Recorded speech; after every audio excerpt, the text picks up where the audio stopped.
What's giddy, guys, and welcome back to another second channel video. Do not worry, the ride-alongs will be back soon, but I got some spicy content that I wanted to share with you guys, man. This is a little flyer that was being passed around in Connecticut, it seems, man. It's a rally. Drivers are starting a rally against these gig companies. They want more money, they want more pay. What do they want? I don't know yet because I have not read this yet, but it's super interesting that people are actually starting a rally against these companies. So I'm gonna put it up on the screen right now. We're gonna go over this. I'm going to give my thoughts on it, and this is actually the first time I'm reading this as well, so we're gonna try to go over what we can. So it says Connecticut Drivers United with the link, September 7, 2022, app drivers, food and passenger, and restaurants, there will be a rally. And right under it, I don't know if you guys can see it, man, but it says like Yale Law School for some reason. Then it has a QR code on the other side, but this is the juicy part right here, man. I can't wait to read this. So Union Station to New Haven Green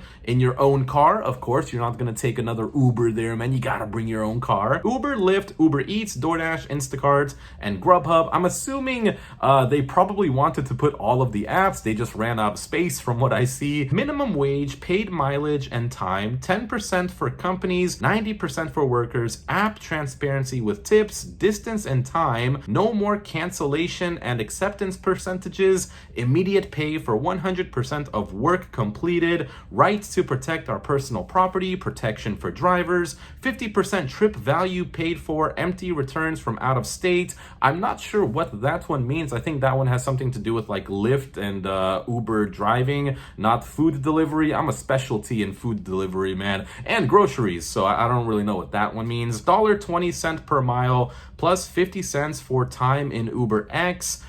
Something cut off Premier and SUV Premier categories back statewide. Connecticut drivers will not allow companies or groups originating from New York or other states that are manipulated by Uber and Lyft to dictate our justice. So this is pretty weird, to tell you the truth, man. This is what it was going over is everything that they are demanding from these companies. Now, these are all things that I have talked about on this channel, right? Except for the minimum wage part. The first thing, for people to get minimum wage doing DoorDash or Uber Eats or whatever gig app you're doing, you would need to be an employee. And when you are an employee, yes, you do receive benefits, but you also receive minimum wage, which is what they're asking for. They're asking for minimum wage. And I think I don't know what it is for for a server, it can be something like $3, $5, $7 maybe, and then they get tips on top of that. But these people want minimum wage on top of the no tip orders that we already receive,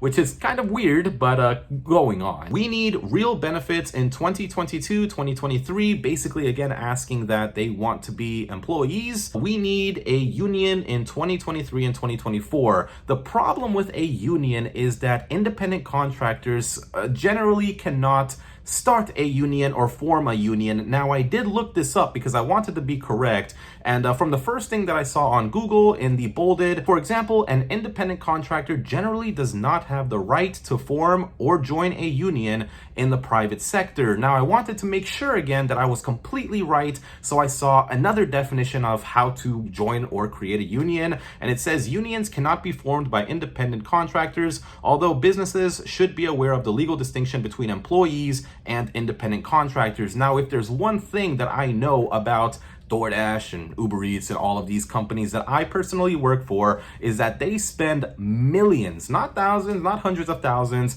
They spend multiple millions, man. They got so much money to spend on this to keep you an independent contractor, because I think the local governments in all of our cities, and I think maybe even the federal government, would like us to be employees, but it's just that the companies like DoorDash are spending $5 million, $10 million plus dollars per year to keep us independent contractors. The problem with this picture is that it doesn't really show who created this. It could have been a team of drivers, could have been a single driver, it could have been anyone. The only thing that I see here is it says Jerome and Frank Legal Services, and then the whole Yale Law School. So it seems like a couple of lawyers maybe got together to make this, man, and they want to make us employees. The thing with me is I don't want to be an employee. I don't want DoorDash and Uber Eats, because when you think about it, if you're an employee, you're gonna have to pick one of the apps. You're not going to be able to multi-app unless you're scheduling shifts, right? I mean, think about scheduling a 7-hour shift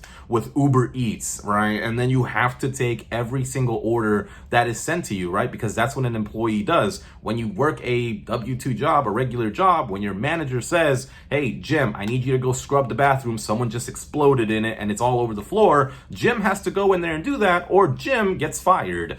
Same thing with these jobs. If DoorDash or Uber Eats or Spark, Grubhub, whatever, worst of all Grubhub, but because they send me so far away, 20+ mile orders, but when they send you an order and you're an employee and you want minimum wage and you want benefits, you have to take those orders. And then comes the complaints of, well, I don't want to take these orders. I want to be able to choose what orders I take. The thing is, a lot of these people, man, the people that create these types of rallies and whatever the other thing is called, man, these complaints, is that they want their cake, but they want to eat it as well. They want to be treated like employees, to have minimum wage and all the benefits that come along with it. And they want all the good thing that comes along with being an employee, but they don't want all of the bad things that come along with it. Because once those bad things start to come, then it's like, oh, well, you know what? We don't want this. But too late, you guys already rallied for this. And sucks for those Connecticut drivers that don't want to be employees. Personally, I look at me. I'm an independent contractor. I choose not to work today. I don't. I choose to take a vacation. I go on vacation.